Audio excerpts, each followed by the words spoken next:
In today's Farm Report, more farmers worldwide are boosting their production and marketing efforts by using big data to follow local weather trends.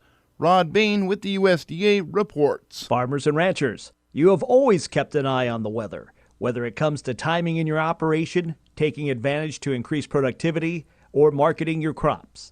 Now, big data tools can give you a better handle on real-time, localized, ag-interpreted weather data. In 2002, people were asking about climate change, and all I said then was the warms are going to get warmer, the colds are colder, the dries are drier, the wets are wetter. Yet John Corbett, a private agricultural climatologist who spoke at this year's USDA Agricultural Outlook Forum, says the real concern is not the extreme changes in weather variability, but in the subtle changes. 1 or 2 degree difference at nighttime temperatures can actually move foliar diseases out of their most conditions conducive and put them smack in the middle of their optimum. And that can affect infection rates in ways that are astonishing. This is one example of how the increase in weather variability makes traditional farming practices ineffective.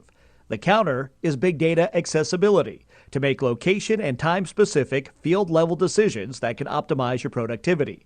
So take data from sources such as weather observation stations, satellite observations, equipment sensors, various models, and good old-fashioned interaction with a tech twist, smartphones and tablets. A smart application developer could be pulling data from the U.S. government, could be pulling it from NCDC, could be pulling it from private companies, and producing something of value because they're combining all that data together and making it easy for the decision maker to utilize. And in turn, the creation of an application that is uniform in information no matter where in the world it is used. And while this means greater productivity and efficiency, Corbett says it more importantly means an increase in the agricultural value chain that benefits all connected to it.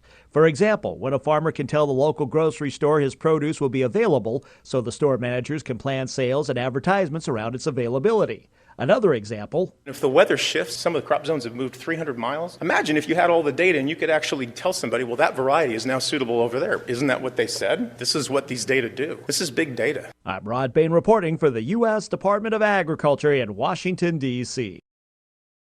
As the Senate considers a bill granting the president trade promotion authority and Congress an up or down vote on trade deals, Agriculture Secretary Tom Vilsack explains how TPA would work and how the executive and legislative branches would work together under TPA in considering any trade agreement. Basically, Congress can establish the framework so they can say in a trade promotion authority bill that we don't want anything negotiated that would impact negatively or reverse U.S. law, for example. So they can lay a set of instructions and directions to the trade representative's office as to how these trade agreements need to be negotiated. Every member of Congress currently today, and certainly with the passage of TPA, would have access to the negotiating text as it's being developed. So Congress will be able to see and read for themselves as this is being negotiated, what's being discussed, and if they have serious concerns, they certainly can express those to the Trade Representative's office.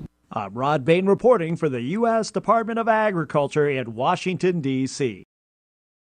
Today is National Earth Day, but as Dan Martins from the University of Minnesota Extension Service Office explains, today also has significance for another reason. April 22, 2015 is observed for a couple of significant reasons: National Earth Day and National Administrative Assistance Day. For some of us with a little longer history, we might recognize this as Secretary's Day. So for starters, when you call or stop by the Extension office this week, or other places perhaps, you might start by saying something like, "First off, let me say thanks for all your efforts to keep the office in order and to get information out that is accurate, punctual, and useful, and in being a live and welcoming and helpful resource for those who call or stop by." You're welcome to say that any time of the year because that's what they do, and we appreciate them a bunch. For Earth Day, I'll share a poem I found while looking through some of the old files recently. Back in 1958, Bernard Beadle, the District 4-H Club leader, wrote a letter to my predecessor, Burton Olson. Bernard had been out to speak at a local 4-H event and was writing to share a copy of a couple of poems he used. One of the poems went like this: "Scores of gullies too often remind us we should farm our lands to stay. In departing, leave behind us land that is not washed or blown away.